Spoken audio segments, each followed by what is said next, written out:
जरा सोचिए, एक कंपनी है जिसके पास बस 30 दिन का पैसा बचा है। क्या लगता है वो दुनिया की सबसे बड़ी, सबसे ताकतवर कंपनियों में से एक बन सकती है? सुनने में नामुमकिन लगता है ना? आज हम एनवीडिया की ठीक यही अविश्वसनीय कहानी जानने वाले हैं। एक ऐसी कंपनी की कहानी जिसने गेमिंग से लेकर एआई तक हमारी दुनिया को हमेशा के लिए बदल दिया। और यही सवाल, यही बात एनवीडिया की कहानी को इतना इतना खास बना देती है कि आखिर एक कंपनी जो पूरी तरह से ढहने की कगार पर थी, उसने ऐसा क्या कर दिया कि आज वो टेक्नोलॉजी की दुनिया पर राज कर रही है। मतलब हालत इतनी खराब थी कि सोचिए, कर्मचारियों को सैलरी देने तक के पैसे नहीं थे। बिजली का बिल बचाने के लिए ऑफिस की लाइटें तक बंद रखी जाती थीं। सच में ये एनवीडिया का सबसे सबसे बुरा दौर था। और आज एनवीडिया की कीमत सुन के शायद यकीन न हो, $4.2 ट्रिलियन से भी ज्यादा है। ये इतना पैसा है कि दुनिया के 185 देशों की कुल जीडीपी भी इससे कम है। तो सवाल वही है, आखिर 30 दिन के कैश से $4.2 ट्रिलियन तक का ये सफर, ये तय हुआ कैसे? कहते हैं ना कि हर बड़ी कामयाबी के पीछे एक बड़ी नाकामी छिपी होती है, और एनवीडिया की कहानी की शुरुआत भी ठीक एक ऐसी ही बहुत बड़ी असफलता से हुई थी। तो बात है 1993 की।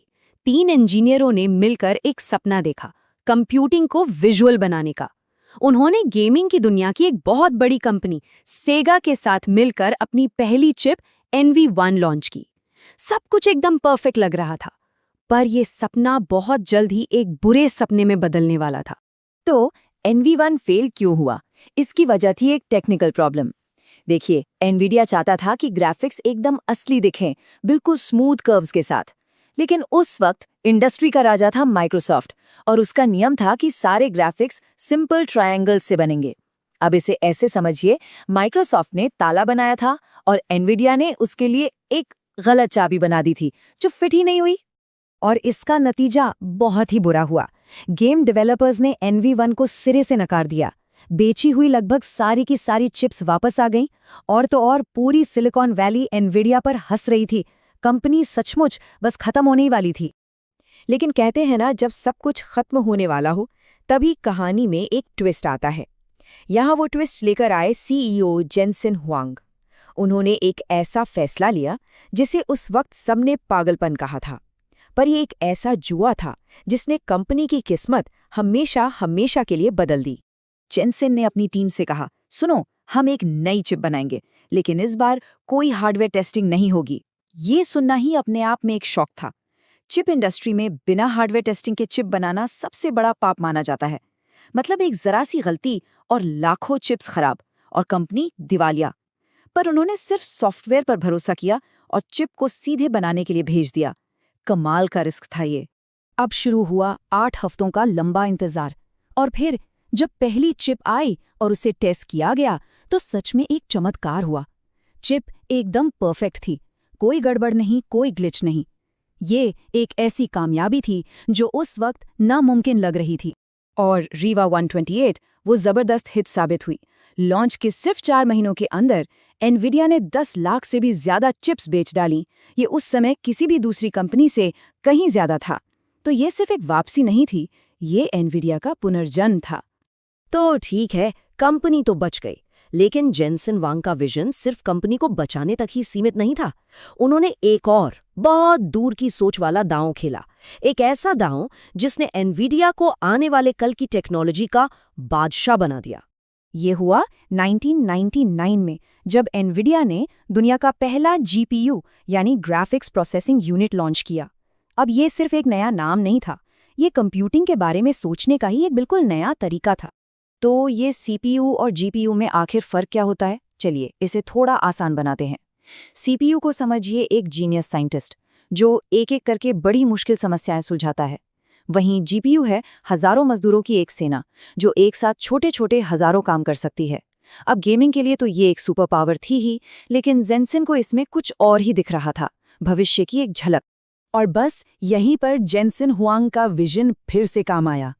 उन्हें एक बात समझ में आई कि जो चिप एक गेम में गोलियों को बिल्कुल असली दिखा सकती है, वही चिप एक मशीन को इंसान की तरह सोचना भी तो सिखा सकती है। ये उस वक्त एक क्रांतिकारी, एक रेवोल्यूशनरी आइडिया था। एनवीडिया ने तो भविष्य देख लिया था। अब बस दुनिया के उस भविष्य तक पहुंचने का इंतजार था। और ये इंतजार एक बहुत लंबा और अकेला इंतजार साबित हुआ। देखिए, 2006 में एनवीडिया ने कूडा लॉन्च किया। ये एक ऐसा सॉफ्टवेयर था जो डेवलपर्स को जीपीयू की पावर को गेमिंग के अलावा दूसरे कामों के लिए भी इस्तेमाल करने की आज़ादी देता था। लेकिन एक प्रॉब्लम थी। उस वक्त एआई जैसा कुछ था ही नहीं। मतलब कूडा एक सुपर कंप्यूटर की चाबी की तरह था, पर किसी को पता ही नहीं था कि इससे कौन सा दरवाज़ा खोलना है। और पूरे 6 साल तक कुछ भी नहीं बदला। और फिर आई वो तारीख जिसने सब कुछ बदल दिया। 30 सितंबर 2012 कुछ रिसर्चर्स ने एनवीडिया जीपीयू और कूडा का इस्तेमाल करके एलेक्सनेट नाम का एक एआई बनाया। और इस एआई ने एक बहुत बड़े इमेज रिकग्निशन कॉन्टेस्ट में सिर्फ जीत हासिल नहीं की, बल्कि अपने सारे कॉम्पिटिटर्स को मीलों पीछे छोड़ दिया। यही वो आहा मोमेंट था, वो पल जब दुनिया ने पहली बार जीपीयू की असली ताकत को पहचाना। एलेक्सनेट के बाद तो जैसे एआई की दुनिया में एक धमाका सा हो गया। गूगल के सर्च इंजन और बेहतर हो गए, टेस्ला ने सेल्फ ड्राइविंग कारें बनाना शुरू कर दिया, ओपन एआई ने चैट जीपीटी जैसे मॉडल बना दिए। और इन सब के पीछे सिर्फ एक ताकत थी, एनवीडिया के जीपीयूज और उनका कूडा। तो एनवीडिया की इस कमाल की यात्रा से हमें क्या सीखने को मिलता है? देखिए, ये सिर्फ टेक्नोलॉजी की कहानी नहीं है, ये कहानी है दूर की सोच की, हिम्मत की और जुनून की। 3 खास बातें हैं जो हम इस कहानी से सीख सकते हैं। पहली, कि असफलता अंत नहीं होती, बल्कि वो एक शानदार वापसी की शुरुआत हो सकती है। दूसरी, विजन यानी दूर की सोच एक सुपर पावर है। भविष्य को तब देख पाना जब कोई और ना देख पाए, यही सबसे बड़ी संपत्ति हो सकती है। और तीसरी, कि कभी-कभी हमें एक ऐसे भविष्य के लिए काम करना पड़ता है जो अभी मौजूद ही नहीं है, और उसके लिए हिम्मत और बहुत सारा सब्र चाहिए होता है। और सीईओ जेनसन वांग के ये शब्द उस जुनून को बिल्कुल साफ-साफ दिखाते हैं जिसने इस कंपनी को बनाया है। ये सिर्फ एक बिजनेस नहीं है, ये उनका पैशन है, उनकी जिंदगी का काम है। और ये पूरी कहानी हमें एक आखिरी सवाल पर लाकर छोड़ देती है। ठीक वैसे ही जैसे लोगों ने कभी गेमिंग ग्राफिक्स की ताकत को कम आंका था और फिर एआई के लिए जीपीयू की ताकत को, तो आज वो कौन सी टेक्नोलॉजी है जिसे हम सब शायद कम आंक रहे हैं, जिसे हम सब नजरअंदाज कर रहे हैं? कौन जाने वही आने वाले कल में हमारी दुनिया बदल दे।